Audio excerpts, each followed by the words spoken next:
proximity to that. Praise the Lord, everyone. Praise the Lord again. Hallelujah. Good morning. We are streaming live on our here at First Free Will Baptist Church. I am Elder Marcus Simmons. This is my wife Pamela Simmons, and this is Dr. Ojo. And we're going to be here talking to you all about mental health awareness and drug abuse. So I asked them to come and be a part of a discussion.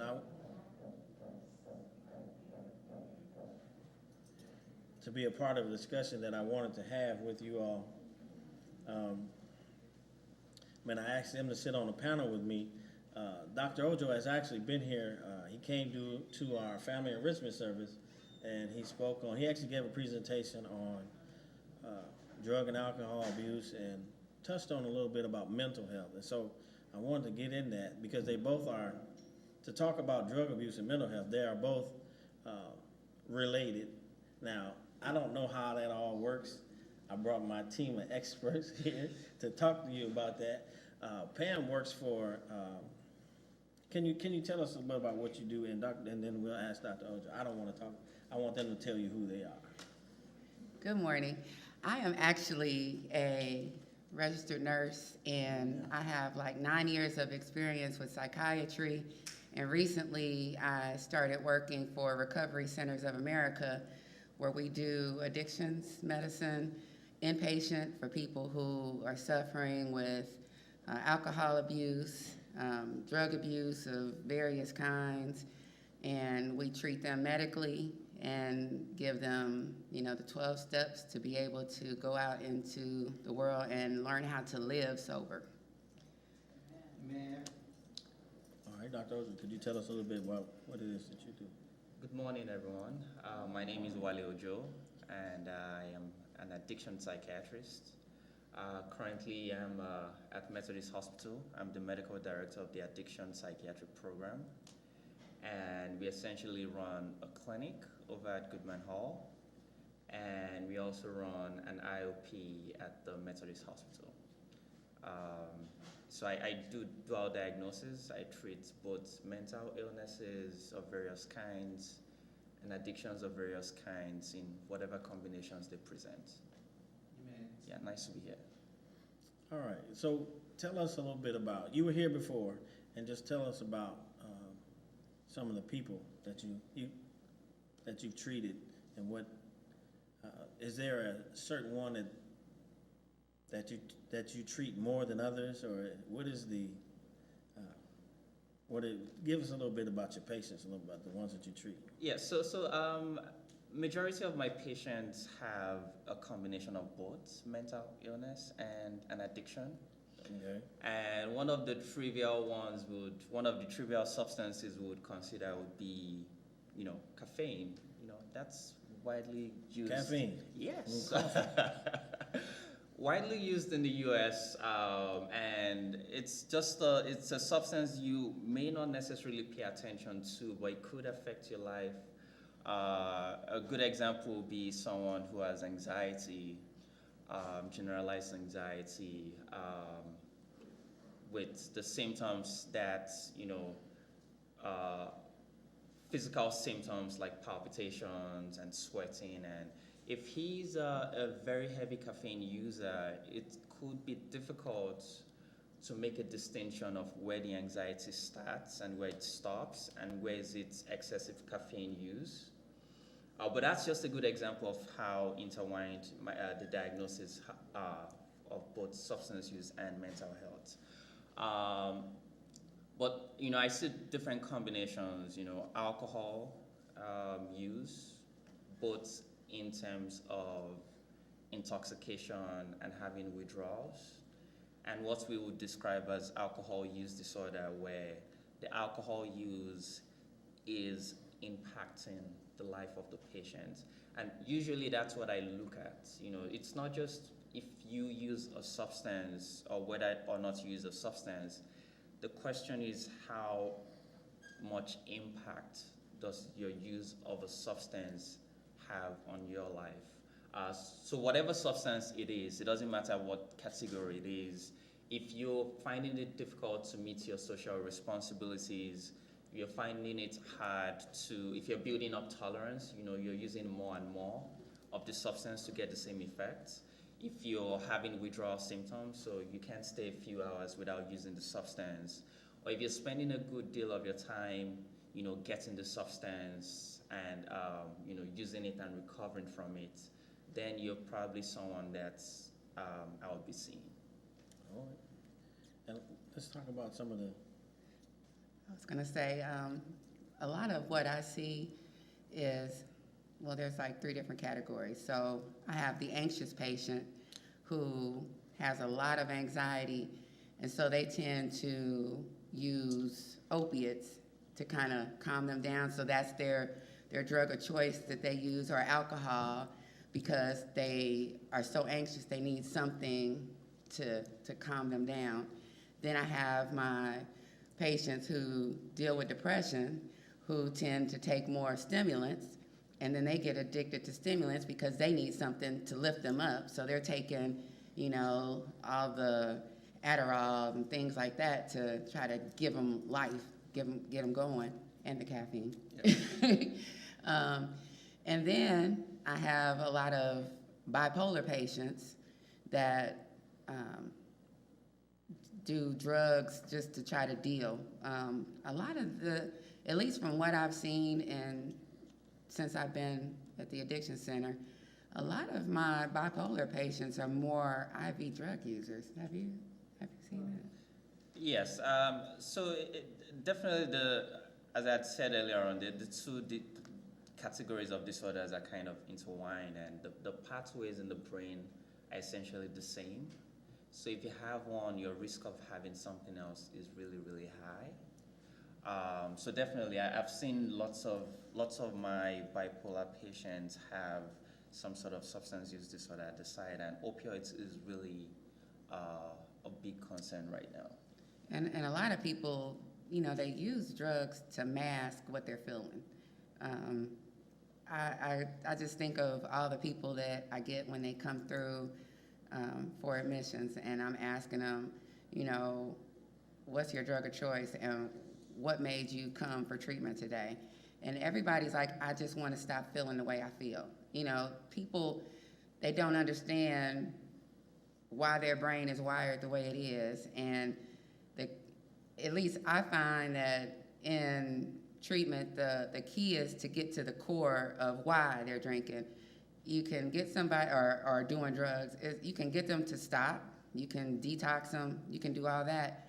But if you don't get to the core of the psychiatric reason that they're there, then they're gonna go back out and do the same thing again, because up here they're still feeling the same way. So I feel like it's important that, they have therapy, that they, speak with people to get to the bottom of what's going on. I think it's important that if they have to be treated medically, because a lot of people don't believe in taking medication, but, it's needed sometimes. It's not, a lot of people don't understand that mental health is a disease. It's something that is not wired right. Is that the right word? I guess in your brain. And that's why they have different types and different classes of medications to try to get you back to homeostasis, a normal way of living, so that you're not thinking the way you were thinking or feeling the way that you're feeling, which makes you not do the things that you were doing. Does that make sense? so you say the people don't like taking drugs, but they like taking drugs Exactly. to self-treat themselves, Yeah. but they won't take the drugs that are necessary Exactly. to help them. I have people every day that say, "Oh, I don't want to take these pills right here," and I'm like, "But you were just taking meth." I mean, but to them, that gives them what they want. You know what I'm saying? They like feeling up here instead of feeling right here. Yeah, it's a very interesting paradox that many people would rather self-medicate on these street illegal drugs that have no indication there is almost no scientific basis That for can kill trying. them. That can actually kill Yes, them. that are Some of the work- dangerous. Yeah. That will get you in trouble. That will kill you, and have no scientific basis for help of what you're suffering from. And I think it just speaks to how conscious we are about mental health and how much of a lack of access we have to mental health in the country right now. Sister Pam, excuse me. Yes, sir. It sounds as if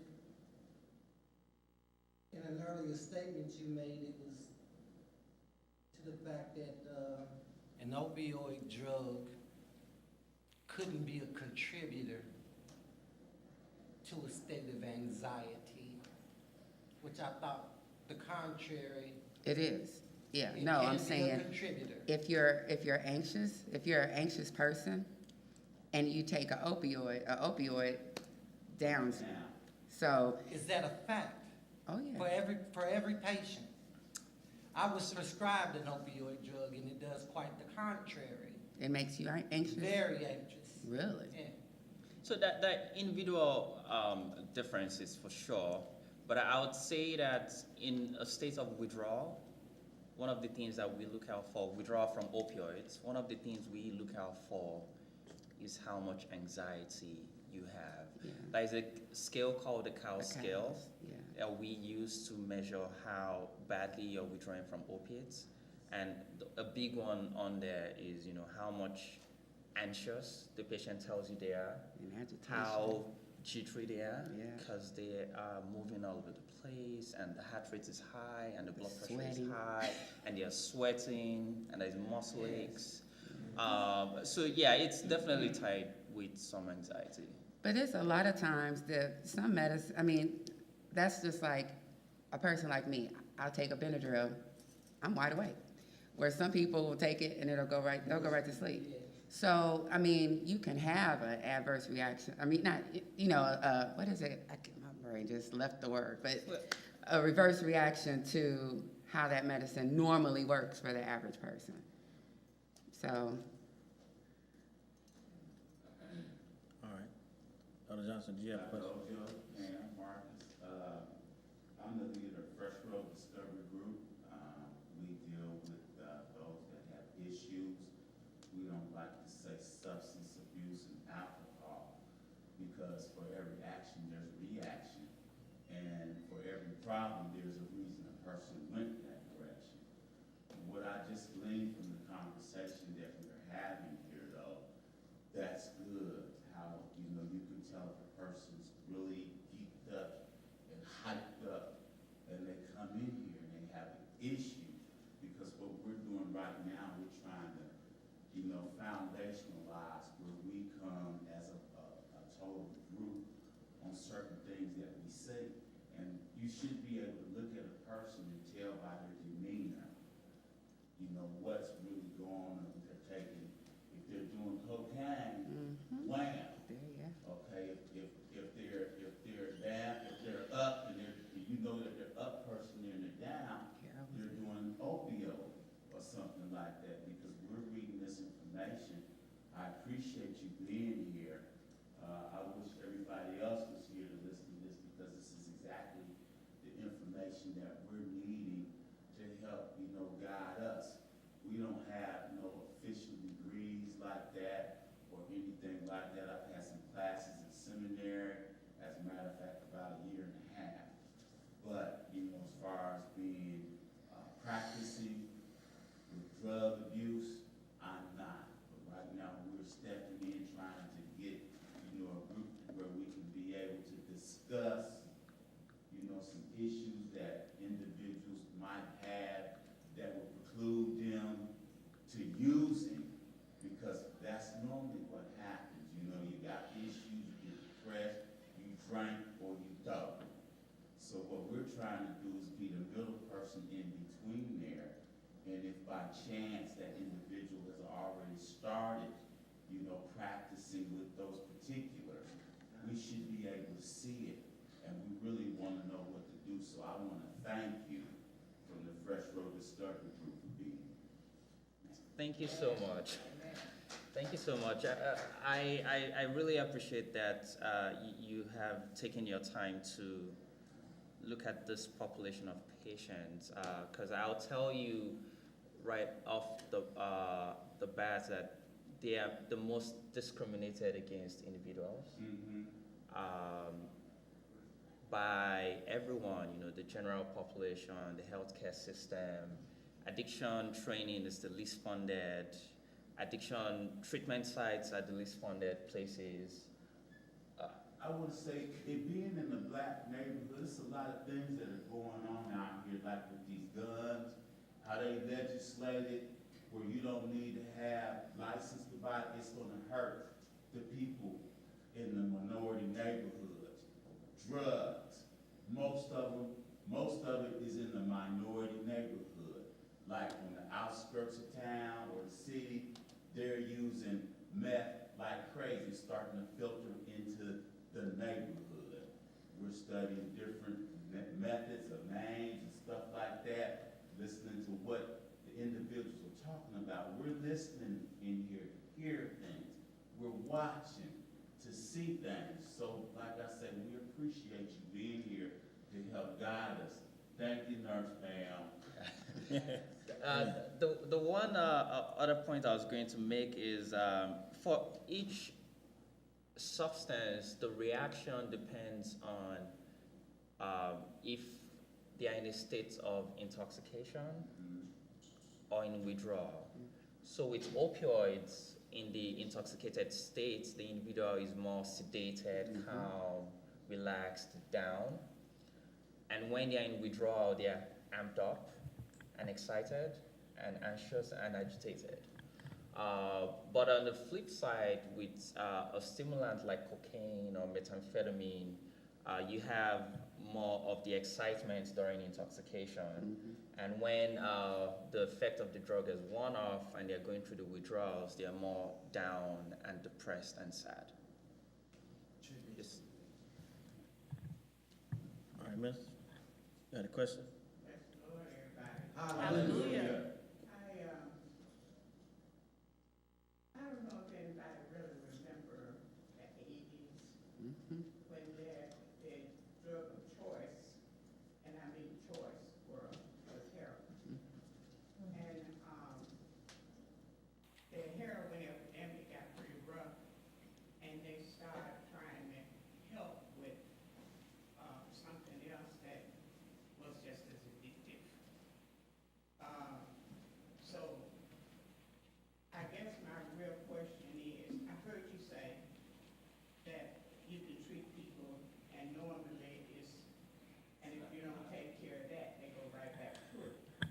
But how many people really actually know, or actually have a issue and start taking, some kind of substance in order to help themselves? I don't know if y'all have statistics on that or not from whatever you learn from your patients. But this epidemic behind heroin started with the doctors. The doctors gave the pain pills, and they overtook the pain pills and ran out. They go back to the doctor, he give them some more pain pills. And then the next thing you know, this person have a habit. You got this addiction that he don't know what to do with it, and it didn't start with something mental. It started with back pain, or knee pain, or something like that. Now here's the thing, when they found out that so many of them was addicted, then they cut down and said, we can only give you so much. So what does that do for a patient? It sends him to the street. That's right. See, and then he can get as much as he want, whenever he want, if he can afford it. And if he can't, he just stick it, whatever way he can get it. Okay, so, now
So I would start out answering your question by, you know, what you've said is really correct. You know, the opioid epidemic started with corporate greed. And the greed began with pharmaceutical companies. And, well, I wouldn't say pharmaceutical companies, but with the idea on how pain should be managed. And for some reason, we had overemphasized pain and had the idea that no one should feel pain. Now we've scaled back from that idea, but the focus was on pain. In fact, back then, they would punish your hospital if patients complained about. We actually were talking about pain being the 5th vital sign. And the federal government would punish your hospital if patients complained that they felt pain. That was how bad it was. So that drove doctors to prescribe more pain medications. But that also drove pharmaceutical companies not just to make stronger pain medications, but to falsely market their pain medications as being non-addictive. If you're following, there's a TV show now called Dope Sick.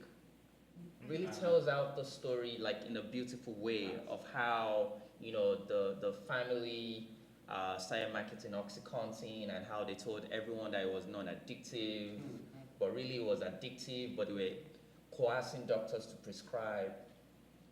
Now, we caught that, and unfortunately, we also had an overreaction in the opposite direction. So we stopped, just cut people off from their pain medication. And that drove people to illicit opioids, heroin and co. And that's what we call the second opioid epidemic. And now the third wave of the opioid epidemic is being driven by things like fentanyl and other synthetic opioids. So yes, we do bear some responsibility as a medical community for where we are right now. But the one thing I would say is, as a patient, you should really educate yourself. I think there's enough knowledge out there on what you're taking and why you're taking it. So if a doctor is over-prescribing, you go in for a procedure and they prescribe you more opioids than you really need, you should ask questions. I think the person that's in pain is not interested in all Amen. that. They just want something to move the pain. Stop Yeah. it. My husband broke his hip and went to the hospital. They took him to surgery on Wednesday. Sunday, he was still asleep. Couldn't wake him up. And was trying to figure out, what the problem was. They was giving him fentanyl. And so I had to go in and create a disturbance because they wouldn't stop giving him fentanyl. And if they had continued to give him fentanyl, he would have had a fentanyl habit when he came out of the hospital. See what I mean? Didn't have anything to do with what he was doing. It had something to do with it. So I have a backup question to that. Because in some things that I've been reading lately, addiction itself is a disease. So you have to have an addictive personality, that addiction to become addicted. So where, say if I don't have that in my DNA, I guess you would say, and I take opiates, I'm not gonna be the one that becomes addicted to that. But if my mother was an alcoholic, chances are I'm gonna become an alcoholic. If my father there's just certain things that you don't know that it's in you. You have to kind of look back. And that's just like, for instance, me and my mom have this conversation, so she wouldn't mind me saying this, but like my grandfather was an alcoholic. My mother says, for that reason, I didn't drink, because I knew that I had that tendency that I could become an alcoholic because my father was an alcoholic. I knew that my grandfather was an alcoholic, so I didn't drink because I knew that I had addictive personalities. Well, addiction also is other forms. So I overate. That was an addiction. So I gained weight.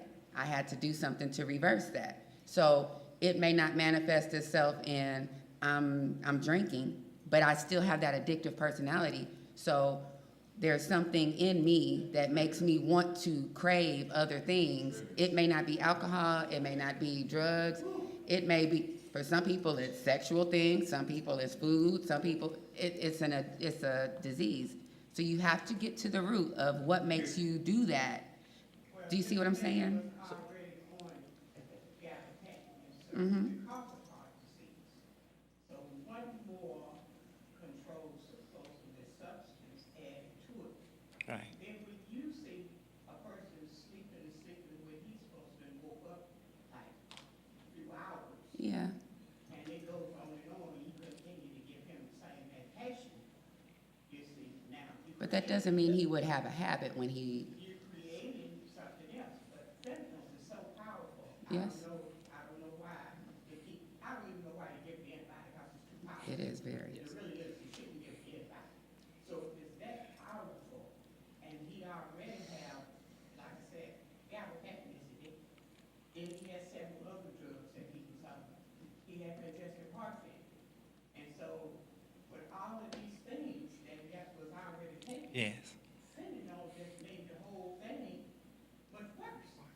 And they see what the records say about medications, what medications he don't. But yet still they gave him something that will put him out and keep him out. That's right. And then didn't want to take him off of it. See, this is what I'm talking about. Yes. So I'll tell you what one of the things, because I work inpatient consults and I see patients who have recently had surgeries and I kind of help in managing them. But one thing we do is that we stratify risk and we determine how much of a risk to addictions or how much of a risk a medication presents to someone. Exactly. Now, if you are in acute pain, your pain needs to be treated. Okay, that's the gold standard is we manage your pain with whatever is needed to treat it. But once the pain is off, once the cause of the pain is off or is done, now it's time to scale back. That's what we are looking out for. Now, it could be difficult to tell exactly what time it is to scale back, and I don't know what is going on specifically in that case, but I'll tell you that fentanyl is routinely used for pain in surgeries, and that is a very painful surgery that I talked about. However, fentanyl is also short-acting, so within a few hours after getting fentanyl, if it manages your pain, after a few hours, you're going to be in as much pain as you were originally. So that could be a reason why he may have been getting multiple doses of fentanyl. Maybe they didn't feel confident enough to scale back. I mean, I'll have to know what exactly went on there. One thing I would like to tell you is that even though I know the stress is on mental disorders leading to addictions, but it's actually bidirectional. You can have addictions lead you to having a mental disorder. A good example is use of methamphetamine. It's so toxic to the brain that it actually destroys dopamine cells, and it lasts in the body for so long, for about 12 hours. And I've seen patients actually have, so typically with meth use, you have some temporary psychosis, you see things and you hear voices. But if you use it chronically, at some point you have permanent auditory hallucinations, and we've seen patients like that. So it's bidirectional. A mental disorder can predispose you to a substance use disorder, and a substance use disorder can also lead you back the other way. Okay. This is a question from online, and it kind of ties into everything that's been said, of course. It says, what drugs that are prescribed have a tendency to become addictive? Opioids, stimulants, benzos, Depressants, antidepressants not as, mood enhancing drugs. So the the benzos, so all your PAMs? Yeah, the benzos, you have to be really careful if you're prescribed the benzo for whatever reason. It may be appropriate to be prescribed. It's definitely not a drug we don't prescribe. But you just, like I said, you want to ask questions, you know. How long am I going to use this for? Exactly. Is this FDA approved for this disorder? You know, how much of an evidence do we have to back the use of this drug? You don't want to, and I see this from, you know, people who are not experienced with treating some of these things. You know, a good example is anxiety. Many patients go to their primary care doctors for treatment of anxiety, and they place you on Xanax or Clonopin. And if you know anything about Xanax, it is highly addictive. Highly You know, addictive. it might be appropriate, you know, it might be sometimes, but this is in extreme cases. Sometimes we would prescribe Xanax, but I will only personally do Xanax in a controlled environment, like in the hospital. Yeah. And I'll be discharging with 0 Xanax or on very limited supply of Xanax. But you know, there's some primary care providers who just prescribe you Xanax without telling you, giving you an idea of, you know, how long you should use it for, when to stop, you know, and And things there's so like many that. other medicines that treat anxiety. I'll Yeah. be very quick if you'll allow me. You were, okay. Yes, sir. I'm sorry, Elder. In your profession, from your experience, what's the term used where pharmaceuticals give doctors incentives to push their medicines? It's just that. So, Because what I think I'm consistently hearing is that it's a patient's responsibility to say to the doctor, well, how long will I be on this? Well, how long? Such as our sister described, they just want relief of their pain. But yet it is a doctor's responsibility to monitor the regimen to the patient. But that's not normally done.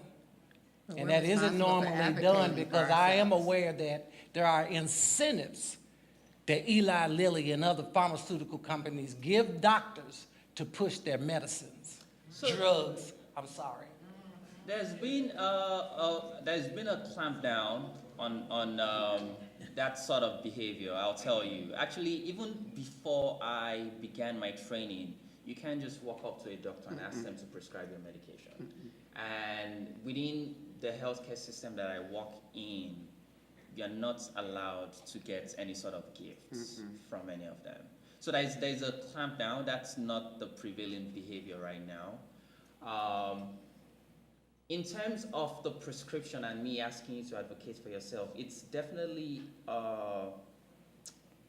it's a dance, and you have to play a role, and your provider has to play a role.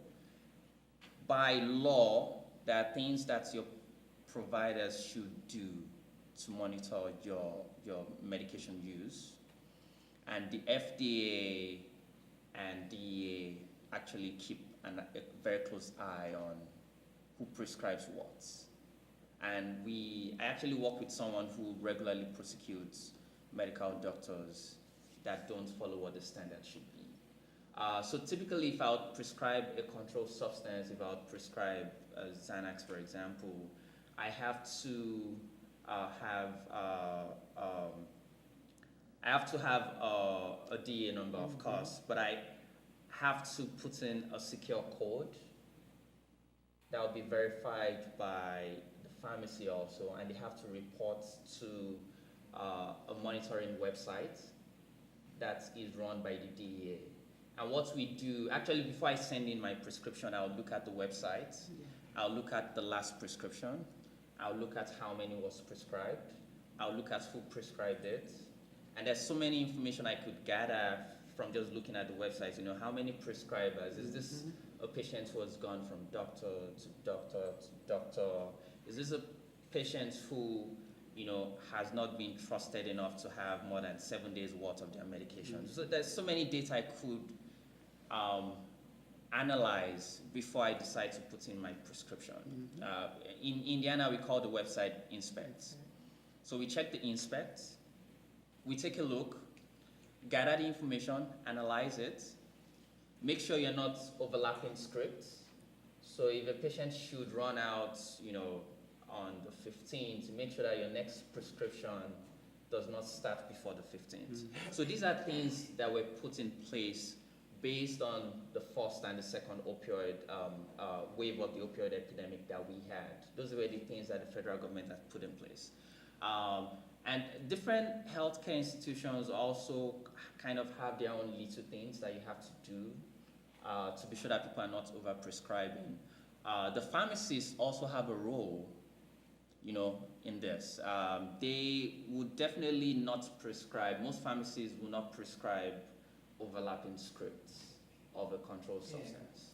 Most pharmacists When you would say not. overlapping, what do you mean by that? By overlapping, I mean if you ran out, 3 or 4 days early, they're not going to give you a refill. Until it's- 30 days. Yes, in some places, like in methadone programs, you actually have to bring in a police report to tell them what happened to your medications. Well, that's with any narcotic, yeah.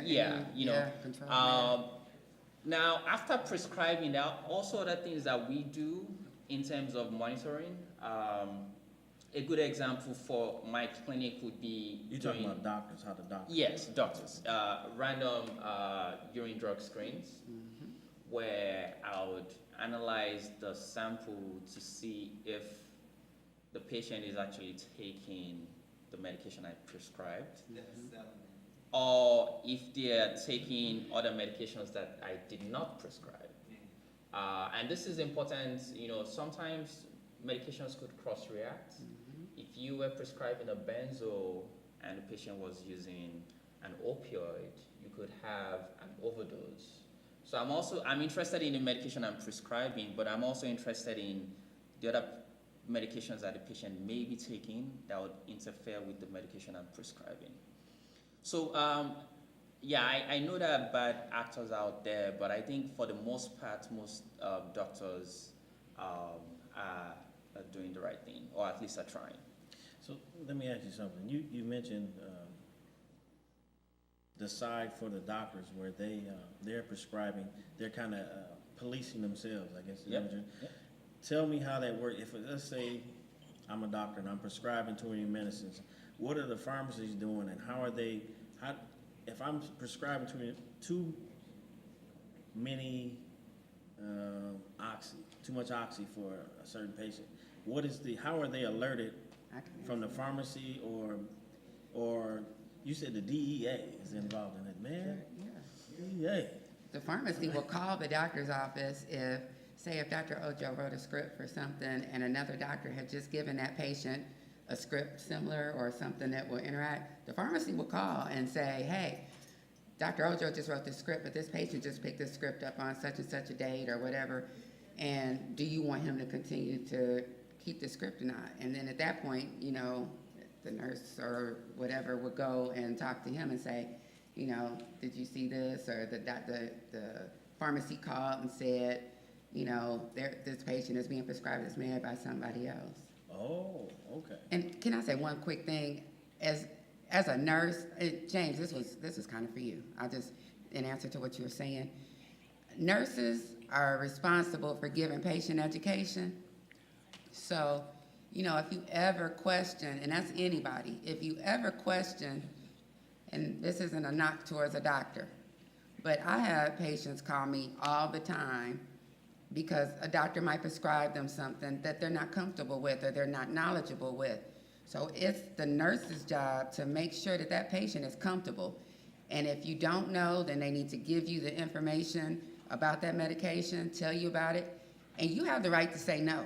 If your doctor gives you a medication and you're not quite comfortable with taking it, you have the right to say, I'm not gonna take this. Is there anything else that you can give me?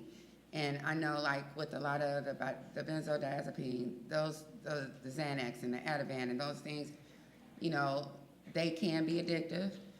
And there's a lot of patients that aren't comfortable with taking them. And I've told them, I said, well, ask your doctor if you can try, Buse bar. Ask your doctor if you can try propranolol.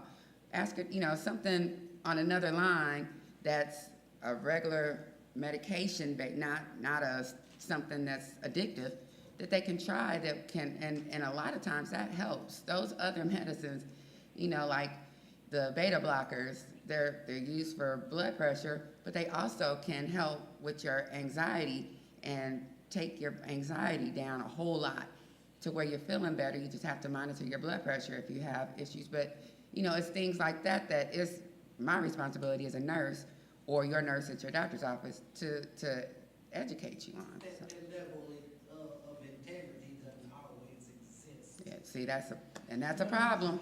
Yeah. All right, go ahead. I was wondering, do you have any research on low self-esteem compared to mental health? Am I saying it right? I think I'm saying it right. Yeah, it definitely plays into why people feel depressed. Just having a poor perception of yourself and of what you are. In depression, there's what we call distorted thoughts. And sometimes it's so automatic that when you have a neutral event, some people tend to have a negative connotation of what happened. And it's more likely to happen if you had a low self-esteem, just someone passed by you and didn't say hi. Maybe he's in a rush. You don't know. That's a very neutral thing going on. But if you had this negative view of yourself, you would begin to think in a different way about yourself. Maybe it's something about me. Maybe I'm not good enough, and that plays into just playing on your emotions and making you depressed. So definitely, there's a solid link there. Come on, Minister. My question is this. I was just actually discussing something with Sister Erica. We know Central State is shut down. My understanding was LaRue Quarter was no longer active as far as accepting patients. So here's the big question mark, because I'm dealing with someone who has mental issues in my family, and me working with just people in general, working down at the jail. Is the jail going to be a place where they're going to continue to just house these people who really need help? Or what is really out here that they're doing as a whole to try to help the community? Because some of these people are not going to get help on their own. And I know of people who actually got killed by police officers because of their mental issues. So I know that, I know the history of mental health. I understand that we done came a long way. We're no longer packing them up in a room and giving them unnecessary things. But where is it the part when we're gonna start intervening, or where can we be a voice to say, hey, someone needs to intervene because these people are not gonna do it themselves. They're just gonna kill themselves or kill someone else. So what is there? What is going on with that?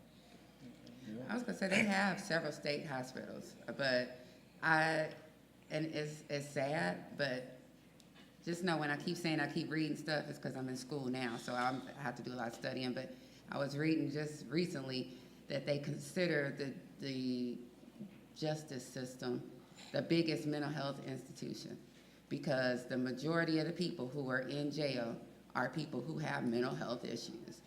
And, they have crisis intervention training. They have a team of police officers who are supposed to be trained in mental health, and they're supposed to be able to de-escalate situations and things like that when they come to the scene, but that doesn't always happen. No, it doesn't. And some of them freak out because they don't know how, and I don't feel like it should be a team. I feel like every police officer should be trained to deal with people with mental health, because they need to understand, just like, I forgot who said, I think it was Elder John that said about you can see how somebody presents to know if something's going on with them. So, you know, I could look at somebody and kind of tell, they must be, you know, they look like, we were going down the street the other day, and I told Marcus, I said, that dude's on heroin. Right. I mean, you can just look at them, and you know how they present, and so you know how to deal with that person. Right. I think that every police officer should be trained in that. No, they did, yeah, they closed LaRue Carter, they have the NDI now, but it's nothing like LaRue Carter, and I don't even think it's state funded anymore. It's owned by community, right? The Neurodiagnostic Institute. It's owned by community now, so it's not, that's where some of the LaRue Carter people went, but the other ones went to like Logansport and, I forgot, there's another one that's kind of east of here. But I mean, unfortunately, there's not a lot of outlets for people with mental illness, and I wish that there was more, but just like Dr. Ojo said, it's one of the least funded things. So, you know, you can't get a lot of help for mental illness. There's not a lot of help for addictions. If you don't have good insurance, you're not gonna get into a good treatment place.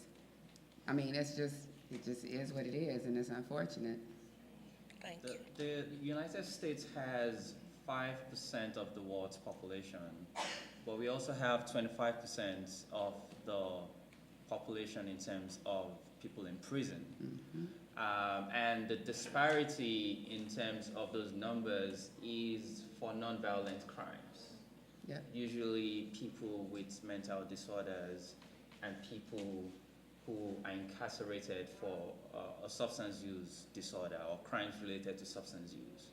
And we noticed this explosion during Nixon's war on drugs and the policies that were enacted back then that meant that more people of minority population are in the prisons, more women are in the prisons, and it's typically for nonviolent crimes. We as a country need to work on the way we approach some of our current problems. You know, putting people in jail or prison isn't going to help them with the mental illness. In many jails, you know, that's one of the worst places to be.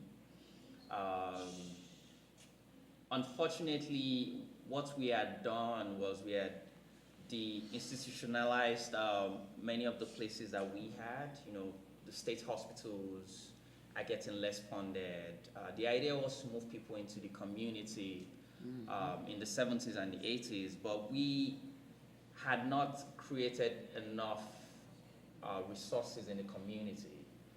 So we moved people from state hospitals and asylums into the community, and we found out that they couldn't really integrate well, and then we moved them out of the community into jails and prisons, and it's really not working for us.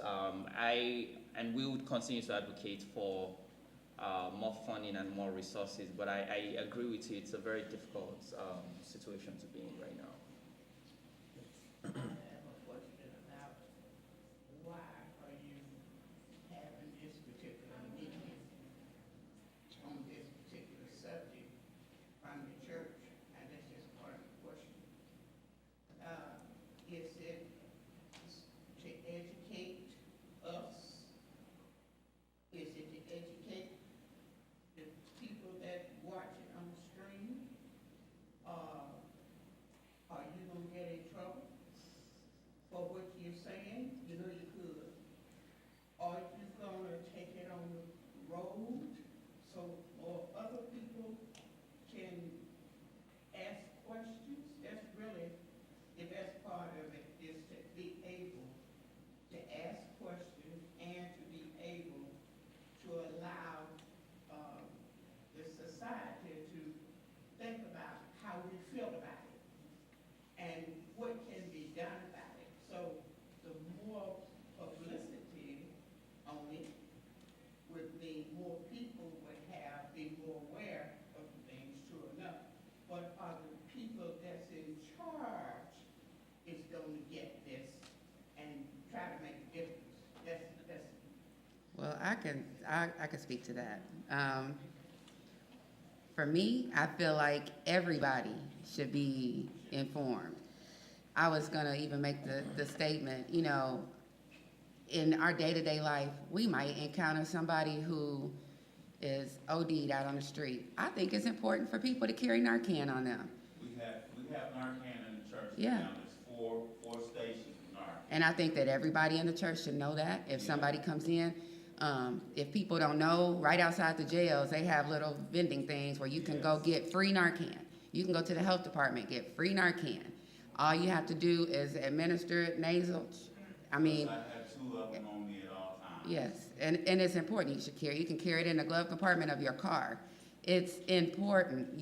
This epidemic is serious, and people are dying daily. Even in my job, I've had people come in for admissions that I had to Narcan. I mean, they died right in front of me, like they're gone. And, you know, so it's important. You need to know, and we can only give you so much knowledge, but it's important for you to know this stuff, to do some research yourself. My dream, the reason that I'm going back to school to be a nurse practitioner, a mental health nurse practitioner, is because I would love to come in a neighborhood like this and open I want funding for some type of free clinic where I can treat people with mental illness, substance abuse, things like that. So I'm not only just talking about it, I really have a passion for it. So that's why we keep presenting a lot of things about mental health, because it's serious. And a lot of people have mental health issues that they don't even realize that they have. We want to bring that to the surface because it needs to be dealt with. People are dying every day from suicide. They're dying every day from drug abuse. They're dying every day from alcohol abuse. When some of these things can be treated and people can live. And it's our job as the Christian community to really go out and help these people and show them the love of God and teach them about God and teach them about his love for them. That helps so much with when a person is going through a depression, and you can to share with them about the love that God has for them that they may not feel from anybody else, but when they know and learn how to feel that from him, it's a wonderful thing. And I know that from experience, because being a person who deals with depression or has dealt with depression, you know, the thing that kept me is God's love. Amen. So, we talked about, the first time we had Dr. Ojo here, it was, for him to be informative about mental health. He gave an amazing, I thought was amazing presentation, PowerPoint presentation. And what came from that was people wanted to hear more, wanted to have, because there was a lot of stuff he said that he didn't cover. But, I mean, he could have covered more, but, and before we leave, I want to ask you one question. It's about, because I want to talk about vaping before you go. Maybe you could talk a little bit. We only got a few minutes left, but I really want to get into that, because I am seeing a lot of young people doing this now, even in the schools. They're vaping. Like, they're not smoking cigarettes anymore. It's like the new cigarettes. It's like the 20, yeah. So, Jerry, what would you have I'm to gonna say? be real quick. Speaking from a veteran standpoint, I know at the VA, when I got out of the service, they told me I was eventually gonna have to have back surgery. I've had 7 back surgeries, 2 neck surgeries. I have a titanium rod in my neck.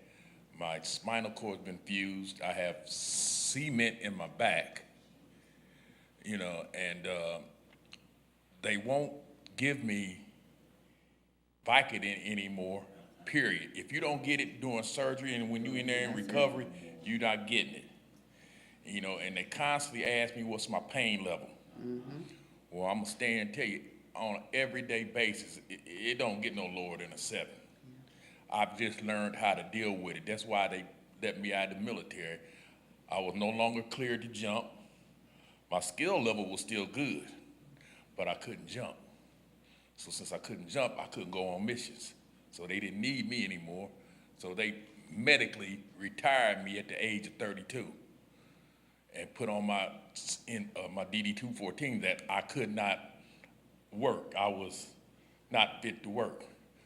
Wasn't nothing wrong with it. Before I went into service, I was a lab tech at Quaker Oats. I'm not dumb.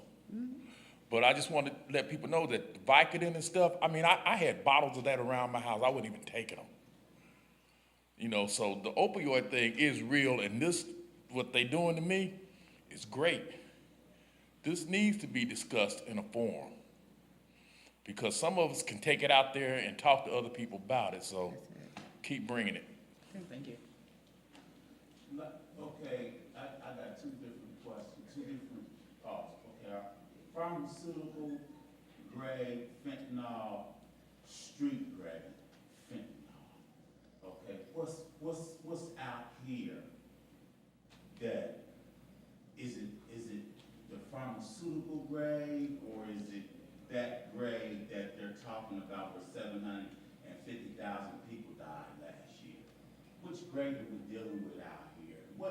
What areas of the city are we seeing the most impact? That's where I'm at. I want to know, because we got like 8 different halfway houses out here.